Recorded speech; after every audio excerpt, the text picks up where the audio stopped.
अस्सलाम वालेकुम, मैं हूँ आबिद अंदलीब। नाज़रीन, इमरान खान के जो दो सिपाही हैं उन्होंने इस मौजूदा हुकूमत को तिगनी का नाच नचाया हुआ है। इनके तमाम बड़े बड़े ख्वाब आए रोज़ चकनाचूर हो रहे हैं और किस तरह से परेशान कर रखा है उन दो ओहदों ने, उन दो लोगों ने जो अभी तक डट के खड़े हैं और इस हुकूमत के हर ख्वाब को बर्बाद कर रहे हैं मुस्तकिल बुनियादों पर। और आज हुकूमत ने फैसला किया है कि एक सिपाही को रास्ते से हटाया जाए। वो एक सिपाही कौन है?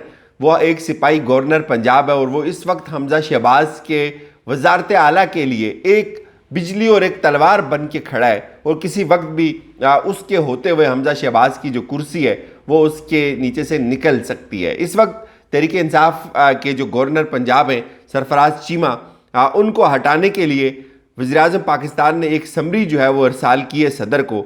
उस समरी में उन्होंने नाम प्रपोज किया है बलीगो रहमान का, जो साबिक वज़ीर भी रह चुके हैं, शायद खकान अब्बासी की काबीना का हिस्सा भी थे। इनका ताल्लुक नून लीग से है। बड़ी दिलचस्प सूरत हाल है कि ये क्या हुआ। पहले तो मैं आपको ये बता देता हूँ कि पीपल्स पार्टी क्यों आइनी ओहदों की दौड़ से पीछे हट गई। उसके बाद हम बताते हैं कि क्या ये हटा सकते हैं गवर्नर सरफराज चीमा को। इनके लिए कितना बड़ा चैलेंज बन गया गवर्नर सरफराज चीमा और आगे क्या हो सकता है। इस वक्त हम ये सुनते थे कि इससे पहले आपको पता है पीपल्स पार्टी ने आईनी ओहदों की दरख्वास्त की हुई थी सदर और स्पीकर के लिए। उनकी डिमांड्स थी, चारों सूबों की गवर्नरशिप उनकी डिमांड थी और फिर अभी तक ये चीज़ जो सदर का ओहदा है ये अभी तक इसके ऊपर डेडलॉक है मौलाना के और उसके दरमियान। और ये भी अभी एक हतमी तौर पे होता हुआ नज़र नहीं आ रहा, क्योंकि इनको सदर को हटाने के लिए एक बहुत बड़ा एक नई जंग शुरू करनी पड़ेगी, वो जो इनके बस में नहीं है। वो एक अलग चैप्टर है पूरा। आखिर पे उस पर भी हम आपको बताएंगे कि क्यों ये सदर को नहीं हटा सकते। लेकिन फिल वक्त जो डेडलॉक ज़रूर है आसिफ जरदारी और मौलाना फजल रहमान के दरमियान, उनके जो गारंटर हैं उनके कोई इश्यूज़ बने हुए हैं। अब पीपल्स पार्टी ने जब ये देखा कि हमने इंतखाबी सियासत करनी है, पंजाब के अंदर पावर शेयरिंग करनी है, पंजाब के अंदर हमने नून लीग के साथ मिलकर इमरान खान के खिलाफ इलेक्शन लड़ना है, तो हमें कुछ वजारतें चाहिए होंगी ताकि हम उससे कुछ चीज़ें डिलीवर कर सकें। आईनी ओहदों के अंदर इतनी कोई जान होती नहीं है। एक तो ये वजह थी और दूसरी जो वजह थी जो मुझे सबसे ज़्यादा लगती है कि ये जेन्युइन हो सकती है, वो ये थी कि इस वक्त नून लीग हटा नहीं सकती गवर्नर सरफराज चीमा को। तो पीपल्स पार्टी ने कहा कि क्यों एक ऐसी सुराब के पीछे भागा जाए जिसमें से कोई उसका आउटपुट ना निकल सकता हो। तो यूं पीपल्स पार्टी की आज मीटिंग हुई हमजा शहबाज से। उन्होंने ऑफिशियली ये कहा कि हम गवर्नरशिप नहीं लेते, हमें आप 3 वजारतें दे दें, 2 मामले खुसूसी आप हमारे बना दें।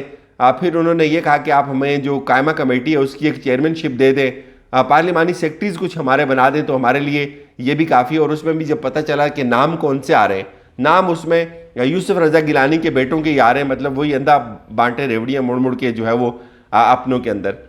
अब इस वक्त जो सूरत हाल है वो बड़ी दिलचस्प है। आपको मैंने कल बताया था कि इस वक्त जो नून लीग की सबसे बड़ी परेशानी है पंजाब के अंदर वो गवर्नर सरफराज चीमा है। वो क्यों है मैं आपको फिर ब्रीफली एक मिनट में बता देता हूँ। वो इसलिए है कि पीपल्स पार्टी जो तहरीक इंसाफ के जो डिसेंडेंट्स थे, जो भगोड़े थे, वो 25-26 लोग जो थे, उन्होंने तहरीक इंसाफ के टिकट पर इलेक्शन लड़के वोट डाला हुआ है शहबाज शरीफ को पार्टी पॉलिसी के खिलाफ। अब उनका केस इलेक्शन कमीशन के अंदर चल रहा है। इलेक्शन कमीशन के अंदर उनका केस इस वक्त चल रहा है जिसके अगले कोई 1-2 हफ्ते के दौरान जिसका फैसला हो जाना है। और उसमें दीवार पे लिखा हुआ है, सबको ये नज़र आ रहा है कि वो तमाम भगोड़े ज़मीर फरोश नायल हो जाएंगे, उनकी वो उम्र भर के लिए भी नायल हो सकते हैं। अब जब वो नायल हो जाएंगे तो वो 26 सीटें खाली हो जाएंगी। हमजा शहबाज के पास 197 वोट हैं। जब वो 26 उसमें से निकल जाएंगे तो 172 पे बात आ जाएगी। उस 172 में उस दौरान जब इस वक्त आपको चाहिए होंगे पंजाब असम्बली के वज़ीर आला बनने के लिए कुल 186 वोट, और 172 और 186 आपको पता है बहुत बड़ा डिफरेंस है। अब क्या होगा, जो 25-26 नायल हो जाएंगे तो पीछे जो अक्सरियत होगी वो उस दौरान गवर्नर पंजाब जो है वो किसी भी टाइम जब हमजा शहबाज 172 पे आएंगे तो उनको कहेंगे कि आप एतमाद का वोट हासिल करें असम्बली से। तो इत्तेमाद का वोट उनको वो हासिल इसलिए नहीं कर सकेंगे, जब वो 172 पे आएंगे तो फिर जो अक्सरियत है वो परवेज़ इलाही के पास चली जाएगी। इस वक्त जो असल रोला है वो 5 सीटों के ऊपर रोला है, जो 5 जिनमें कुछ अकलीती बरादरी की सीटें और कुछ जो है वो रिज़र्व सीटें, वो सारी की सारी वापस तहरीक इंसाफ के पास चली जाएंगी। तो गवर्नर उन 5 सीटों की बुनियाद पे हमजा शहबाज को एतमाद के वोट का कहेंगे, जो वो नहीं ले सकेंगे तो यूं परवेज इलाही दोबारा सीएम बन सकते हैं। वो अक्सरियत, चूंकि अब 186 की अक्सरियत तो किसी के पास अवेलेबल नहीं होगी, लिहाजा जो दस्तियाब अक्सरियत होगी उसमें जो परवेज इलाही है उनका वज़ीर आला बनने के इम्कानात बहुत रोशन हो जाएंगे, बहुत वाजे हो जाएंगे। तो उस स्कोप, उस पॉइंट को चलाने के लिए आपको गवर्नर का ये हुक्म चाहिए होगा, गवर्नर आपको चाहिए अपना। अब इनकी बेचैनी बढ़ रही है। इन्होंने पहले गवर्नर को हटाने के लिए सदर को खत लिखे, जब उसके ऊपर कोई काम नहीं हुआ तो फिर आज इन्होंने बलीगुर रहमान का नाम फाइनल कर दिया। अब मैं आपको बताता हूं कि ये टीवी पे एक तासुर ये डेवलप किया जाता है कि सदर के पास कुछ दिन का इख्तियार होता है, सदर के पास कुछ वक्त होते हैं, उस समरी को वो होल्ड कर सकता है और उसके बाद सदर उसको होल्ड नहीं कर सकता। मेरी हज़रत सदीक साहब से भी बात हुई, एक और मेरे दोस्त हैं, दोस्त नहीं बल्कि मुझे किसी ने फ़ोन भी किया रात को कि यार ये सूरत हाल है कि सदर जब तक चाहे वो गवर्नर को जो है वो रख सकता है, सदर उसको हटा नहीं सकता। तो अब जो अजहर सदीक है उन्होंने कहा जी मैं ट्वीट पे इस पे कर रहा हूँ, आपने मुझे फ़ोन कर दिया तो आप मेरा ट्वीट भी देख लें। फिर उन्होंने कुछ और बातें बताई। उन्होंने कहा जी कि वज़ीर-ए-आज़म पाकिस्तान शहबाज शरीफ आइन के आर्टिकल 101(3) के तहत गवर्नर को हटाने के अख्तियार नहीं रखते। ये अख्तियार इस्तिकाक और सवाबदीद सिर्फ सदर पाकिस्तान के पास है। जब तक उमर चीमा को आइनी और कानूनी तौर पर सदर पाकिस्तान आरिफ अलवी नहीं हटाते, नए गवर्नर की समरी और फिर तैनाती गैर कानूनी होगी। अब उन्होंने इसके साथ एक वो डॉक्यूमेंट भी जो है वो शेयर किया हुआ है। डॉक्यूमेंट क्या कहता है?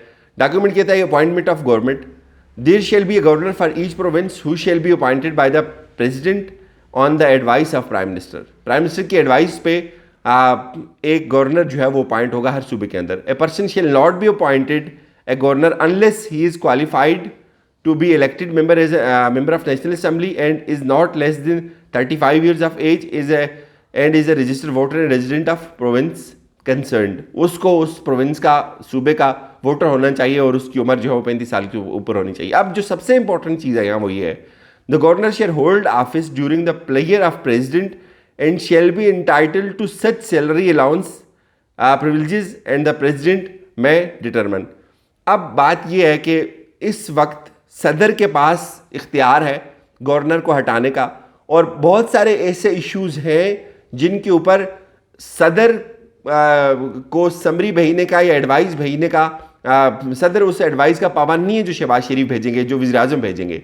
यानी कि बहुत सारे सदर के अपने इख्तियारात हैं, उसमें उन इख्तियारात में वो वज़ीर-ए-आज़म की उस एडवाइस के या उसके पाबंद नहीं है, किसी किस्म की उस मशवरे के या उनकी किसी सवाबदीद के। गवर्नर सदर की खुशनुदी हासिल रहने तक अपने ओहदे पर फाइज रहेगा।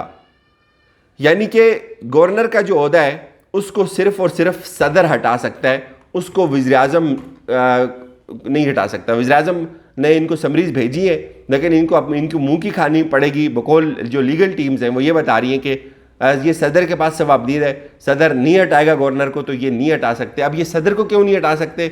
सदर को हटाने के लिए इनको 2/3 अक्सरियत चाहिए, जो इस वक्त मुमकिन नहीं है। तो यूँ ये इनकी जान बहुत बुरी तरह से जो है वो फंस गई हुई है।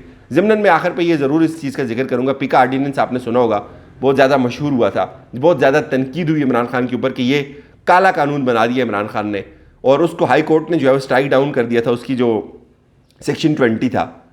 अब यही हुकूमत उसी कानून को बहाल करने के लिए हाई कोर्ट में चली गई है उस फैसले को चैलेंज करने के लिए। तो ये इनकी औकात है। इजाज़त दीजिए, अपना बहुत सारा ख्याल रखिए।